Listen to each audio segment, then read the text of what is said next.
திருக்குர்ஆன் தமிழாக்கம் அத்தியாயம் 3 ஆலு இம்ரான். இம்ரானின் குடும்பத்தினர். வசனங்கள் 41 முதல் 51 வரை.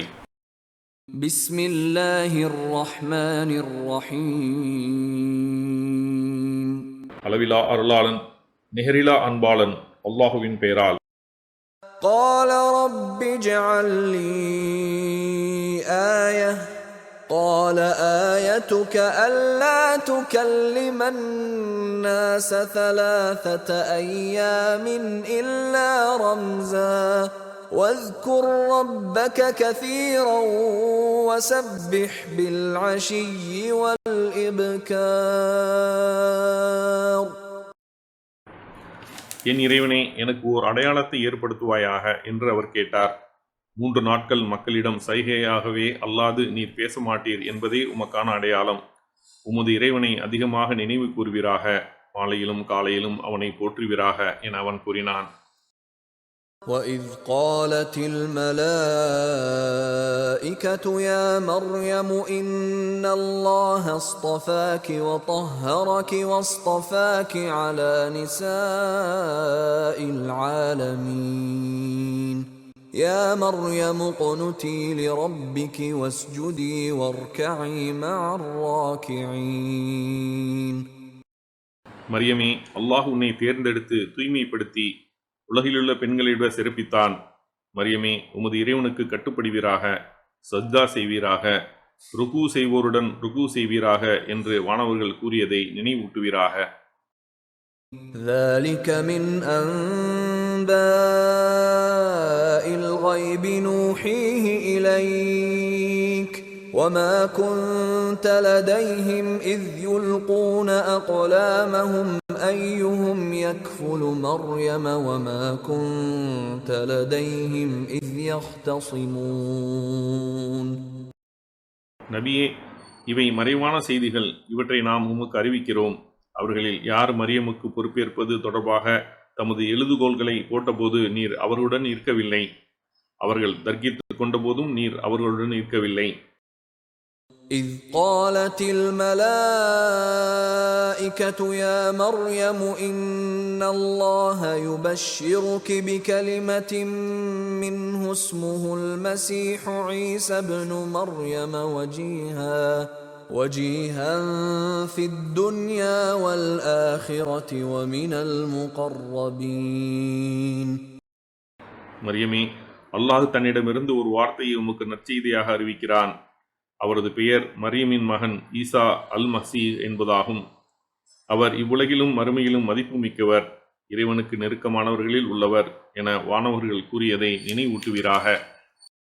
وَيُكَلِّمُ النَّاسَ فِي الْمَهْدِ وَكَهْلًا وَمِنَ الصَّالِحِينَ. அவர் தொட்டில் பருவத்திலும் பெரிய வயதிலும் மக்களிடம் பேசுவார், நல்லோரிலும் உள்ளவர் என்றும் வானவர்கள் கூறினர். قالت رب أنى يكون لي ولد ولم يمسسني بشر قال كذلك الله يخلق ما يشاء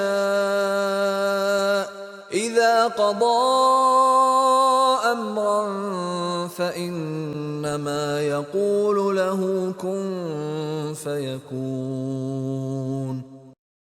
என் இறைவனே, எந்த மனிதனும் என்னை தீண்டாத நிலையில் எனக்கு எப்படி மகன் உண்டாக முடியும் என்று மரியம் கேட்டார். அவ்வாறுதான் அல்லாஹ் நாடியதை படைக்கிறான். அவன் ஒரு விஷயத்தை தீர்மானிக்கும் போது அதற்கு ஆகு என்றுதான் கூறுவான். உடனே அது ஆகிவிடும் என்று அவன் கூறினான். وَيُعَلِّمُهُ الْكِتَابَ وَالْحِكْمَةَ وَالتَّوْرَاةَ وَالْإِنْجِيلَ. வேதத்தையும் ஞானத்தையும் தௌராத்தையும் இஞ்சிலையும் அவருக்கு கற்றுக் கொடுப்பான்.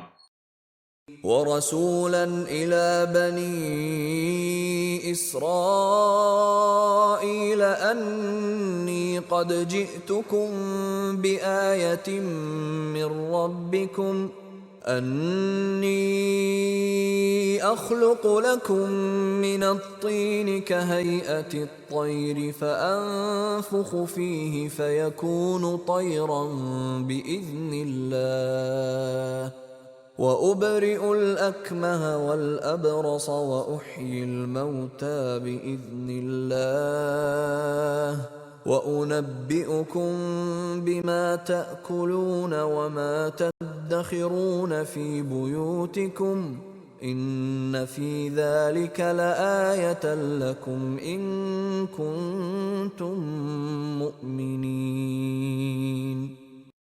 இஸ்ராயேலின் வழித்தோன்றல்களுக்கு தூதர்களாகவும் அவரை அனுப்பினான்.